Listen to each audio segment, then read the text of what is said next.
भारत बनाने जा रहा एक ऐसा हाईवे जो थोड़ा काल्पनिक हो सकता है लेकिन असंभव नहीं। इलेक्ट्रिक हाई चिप एक ऐसा हाईवे जिस पर फराटे पड़ती गाड़ियां खुद ब खुद रिचार्ज हो जाएगी। इसका मतलब ये हुआ कि सड़क पर चलने वाली गाड़ियां खुद ही रिचार्ज हो जाएगी, इन्हें फ्यूलिंग की जरूरत नहीं पड़ेगी। अगर हम सोचे तो ये कोई आम हाईवे तो नहीं होगी। दरअसल सरकार सोलर एनर्जी से चलने वाले इलेक्ट्रिक हाईवे बनाने का काम कर रही है।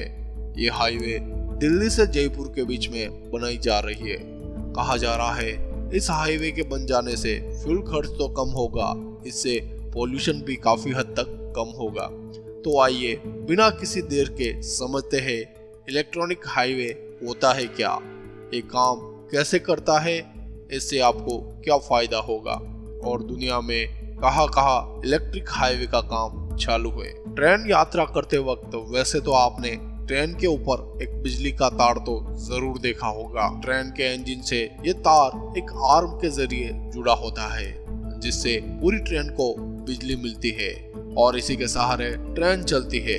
अब अगर मैं आपसे कहूँ हाईवे पर चलने वाली बस या ट्रक जैसे वाहन अब इसी तरह बिजली के सहारे चलेंगे तो आपको यह जानकर थोड़ा आश्चर्य होगा। लेकिन आपकी जानकारी के लिए बता दूं कि देश को जल्द ही पहला इलेक्ट्रिक हाईवे मिल सकता है।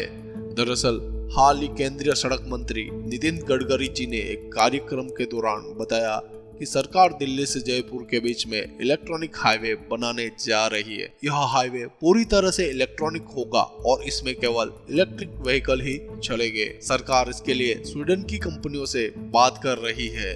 पूरी तरह तैयार होने के बाद देश का यह पहला इलेक्ट्रिक हाईवे होगा। अगर आपको समझ न आया हो कि इलेक्ट्रिक हाईवे होता है क्या, तो चलो समझते हैं बिल्कुल साधारण शब्दों में। ये एक ऐसा हाईवे जिस पर इलेक्ट्रिक वाहन चलते हो। जिस तरह ट्रेन बिजली के जरिए चलती है, ठीक उसी तरह हाईवे पर भी बिजली के तार लगाए जाएंगे। हाईवे पर चलने वाले वाहनों को इस तारों के जरिए बिजली की आपूर्ति की जाएगी।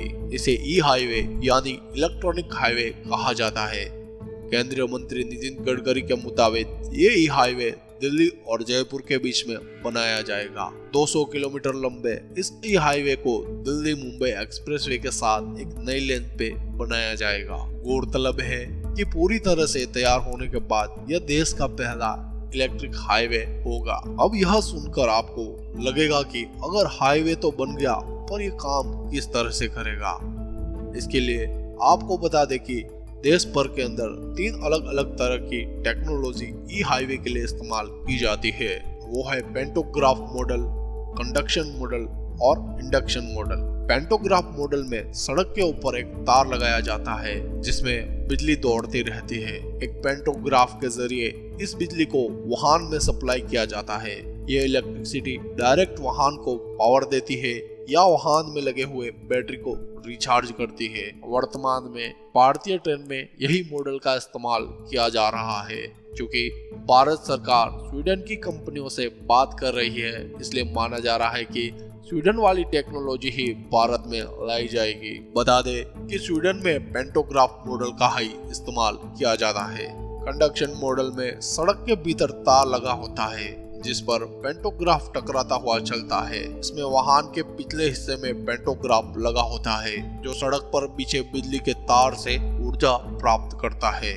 इंडक्शन मॉडल में किसी तरह के तार का इस्तेमाल नहीं होता है। इलेक्ट्रोमैग्नेटिक करंट के जरिए वाहन को बिजली की आपूर्ति की जाती है। इसका इस्तेमाल ज्यादातर नहीं होता है। वैसे तो स्वीडन और जर्मनी में जो इलेक्ट्रिक व्हीकल का इस्तेमाल होता है इनमें हाइब्रिड इंजन होता है, यानी वे इलेक्ट्रिसिटी के साथ साथ पेट्रोल डीजल से भी चल सकते हैं। इस हाईवे की सबसे बड़ी खासियत यह है कि इसमें कार को एक जगह से दूसरी जगह तक ले जाने के लिए खर्च बहुत कम लगता है। सेंट्रल मिनिस्टर नितिन गडकरी जी ने कहा था कि हाईवे लॉजिस्टिक कॉस्ट के कारण चीजों की कीमतों में बढ़ोतरी है।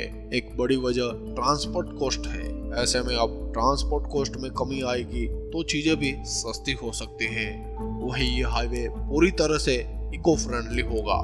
यहाँ व्हीकल्स को चलाने के लिए इलेक्ट्रिसिटी का इस्तेमाल किया जाएगा जो पेट्रोल डीजल के मुकाबले सस्ती होगी और वातावरण के लिए भी कम हार्मफुल होगी।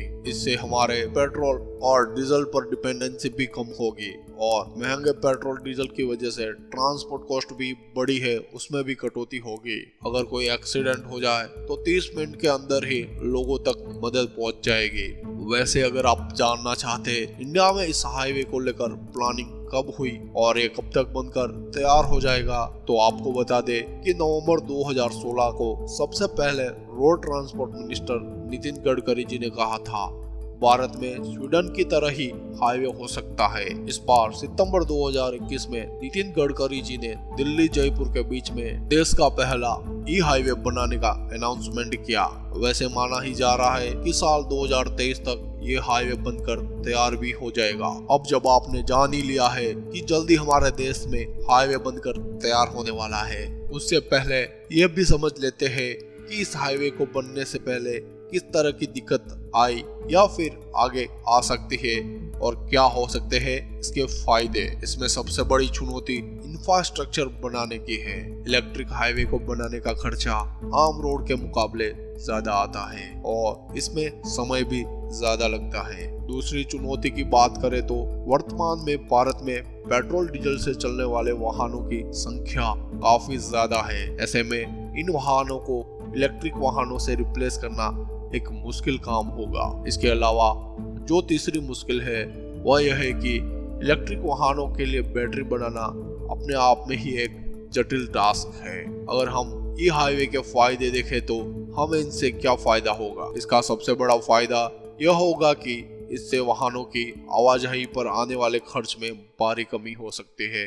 एक आंकड़े के मुताबिक ई हाईवे से लॉजिस्टिक कॉस्ट में 70% की कमी आएगी। मौजूदा वक्त में ट्रांसपोर्ट लागत का ज्यादा होना चीजों की कीमतों में बढ़ोतरी का एक कारण है। अब आपके मन में एक सवाल उठता है कि इस हाईवे पर हम लोग कार या जीप चला पाएंगे। यहाँ आपको बता दे स्वीडन और जर्मनी जैसे देशों में इनका इस्तेमाल माल वाहन के लिए किया जाता है।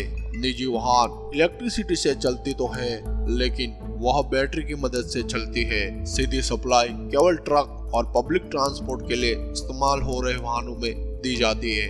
निजी वाहनों की सुविधा के लिए इस हाईवे पर थोड़ी थोड़ी दूर पर चार्जिंग स्टेशन बनाया जाएगा जहां इन्हें चार्ज किया जा सकता है। तो दोस्तों, आप भी तैयार है क्या इस ई हाईवे पर मजा लूटने के लिए?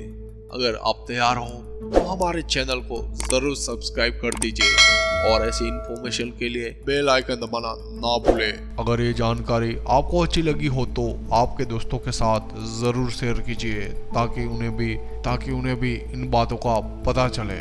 दोस्तों फिर से मिलेंगे हम अगले एक नए वीडियो के साथ।